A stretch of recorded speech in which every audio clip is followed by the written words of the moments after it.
I thought it might be interesting to talk about keeping chickens in New Zealand. Because while chickens are chickens, and it's pretty much the same no matter where in the world you are, keeping chickens in New Zealand is a bit unique and a bit quirky.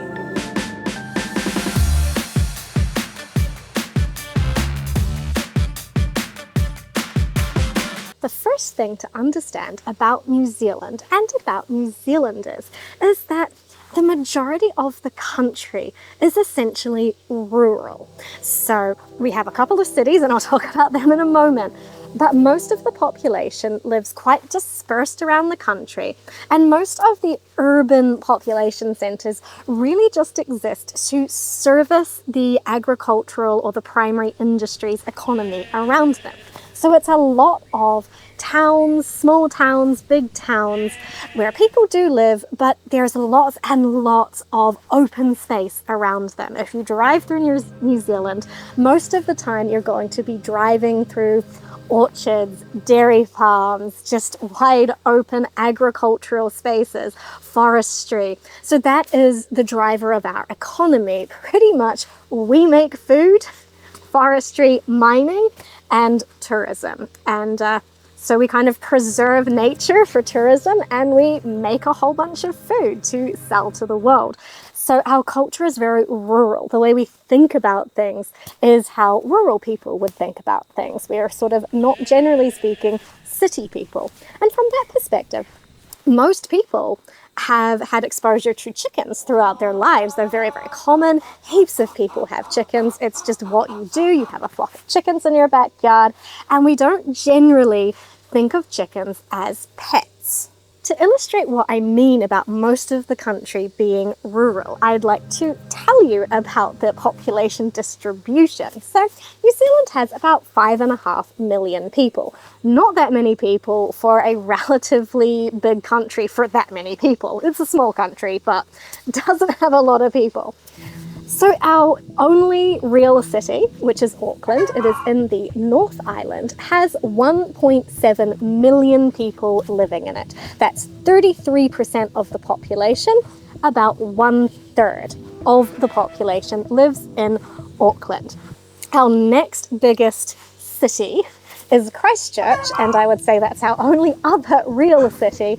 That's in the South Island, and it has a whopping 8.7% of the population, or 390,000 people.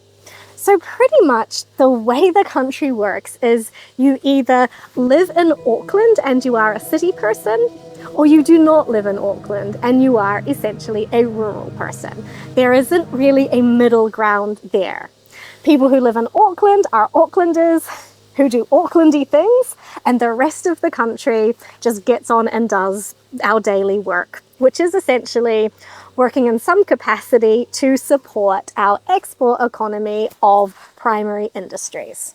In New Zealand, we do not have a lot of predators of chickens. We do have some, but we don't have anywhere near the number found in pretty much any other country in the world.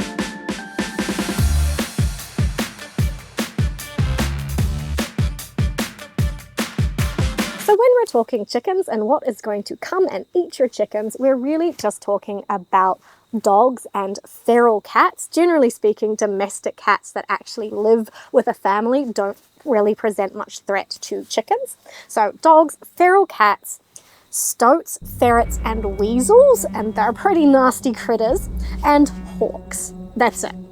That's all we have. So it's relatively easy to protect your flock from dogs and feral cats. It's relatively difficult to protect your flock from stoats, ferrets, and weasels, because those little critters can get in just about anywhere, and they're nasty, and they will take out a whole flock just for the sheer joy of killing. But there are some things we can do here which other places might not be able to do. All of those stoats, ferrets, weasels are pests. They can be eradicated, and that is the solution. If you have an issue, you get a trap, which you can usually get for free from the Department of Conservation, and you will trap those families of predators until there are none left, and that is how you deal with it. It is much more common for us to deal with predators by eradicating the predator rather than trying to turn our chicken coop into Fort Knox, because we are legally allowed to wipe out pest species, and that includes feral cats as well. Not pet cats, but feral cats. And the thing about those predators, the feral cats and the stoats and such like, is they only tend to hang out in quiet, very unpopulated areas. So where I live, which is on the edge of town, there is a big giant orchard out behind me, so it's quite rural, but there's enough activity here. We're here moving around at home, there are neighbors, things like that. That is enough activity to mean that no stoat or ferret or weasel is going to come close enough to be a threat to my flock. They're very, very shy. So they're normally only a problem if you're living on a farm surrounded by other farms where there is a lot of downtime, quiet time, where people and lights and noise aren't active. The only aerial predator that we have are hawks, and you are not allowed to kill hawks. They are a protected species. But they're relatively small. They absolutely will come for your chickens if they feel like they have the opportunity. But hawk danger can be mitigated almost completely by having roosters in your flock that are looking out for them and making alarm calls, and making sure there's enough shelter for your flock to duck under when a hawk is cruising. If you can make that happen, you're not just putting your flock out into an empty bare paddock where hawks can just come and pick them off. You've got cover, you've got roosters looking out. Hawks are not going to be a big issue for most people in most places. And that's it. That's all the predators we have to deal with. And that is why I can allow my chicken flock to sleep in trees. It is why I don't actually have to get up early in the morning to let my chickens out of their coop. The coop can remain open. Nothing is coming for them here. One very quirky thing about having chickens in New Zealand is our extremely strict biosecurity, which means that you cannot get any new breeds into the country. Basically, if it wasn't here before roughly the 1950s, it's never coming in.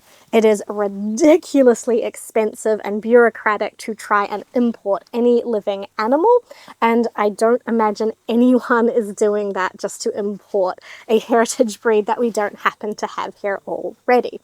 So that's a little bit disappointing if you're on the internet looking at all these like crazy, amazing breeds and you cannot get them.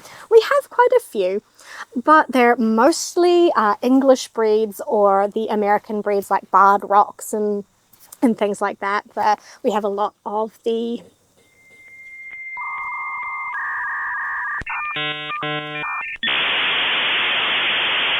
Rhode Island Reds and Wyandottes, breeds like that.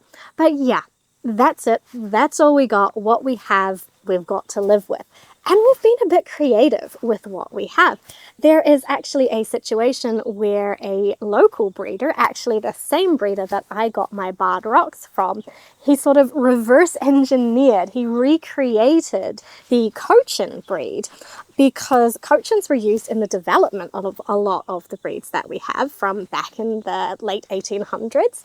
And he essentially bred back to recreate a buff Cochin here in New Zealand, which is pretty cool. So now we have buff Cochins, even though they were never imported into the country.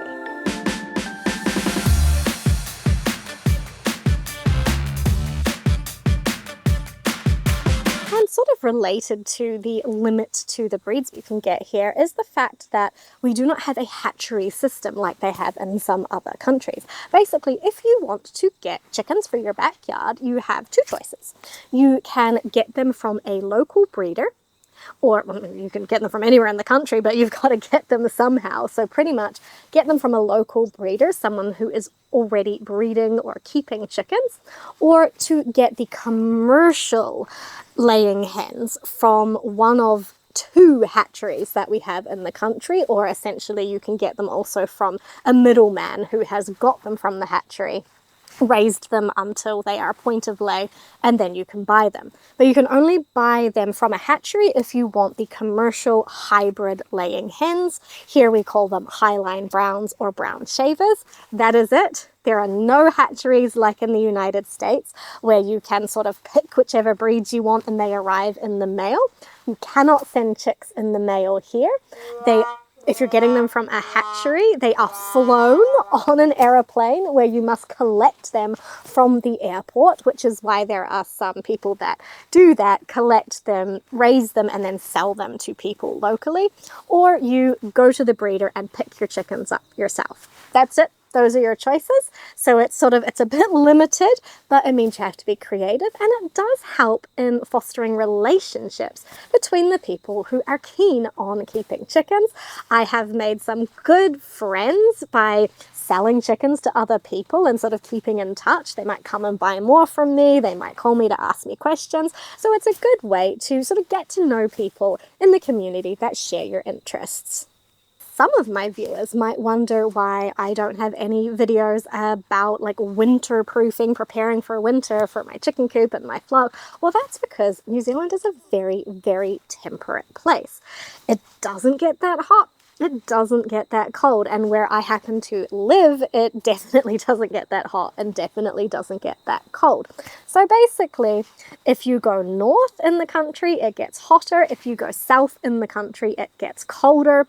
But even if you're all the way south, it doesn't snow that often down to ground level. It might a handful of times in a year, but we're not talking crazy cold conditions here.